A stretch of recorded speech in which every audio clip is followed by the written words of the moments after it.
ஒரு பெண்ணை வந்து தப்பு செஞ்சிட்டா அப்படிங்கிறதுனால நிற்க வச்சு கல்லால் அடிக்கிறாங்க. நான் கூட ஒரு மீட்டிங்கில் சொல்லியிருக்கேன், அழகிகள் தான் கைதாகிறார்கள், அழகன்களை பற்றி குறிப்பே கிடையாது. 2 பேர் சேர்ந்து செய்யாமல் ஒருத்தி மட்டும் செய்யக்கூடிய பாலியல் பிழையாது, 2 பேருக்கும் தானே. அப்போ ஏன் ஆண்களுக்கு மட்டும் அங்கே இல்லை தண்டனை? அங்கேயும் அப்படிதான் இருந்திருக்கு. வச்சு கல்லடிச்சு அவளை சாகடிக்கணும். மகதலினால் அவள் பேரு.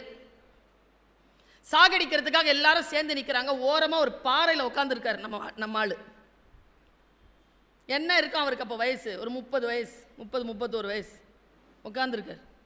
எல்லாரும் அவரை பார்க்குறாங்க, கல் எடுக்கிறாங்க. எல்லாரும் கல் டக்குன்னு மண்ணில் பெருசாக அப்படி எழுதுறாருங்க. ஏதோ என்ன எழுதுனா தெரியுமா அந்த மனுஷன்?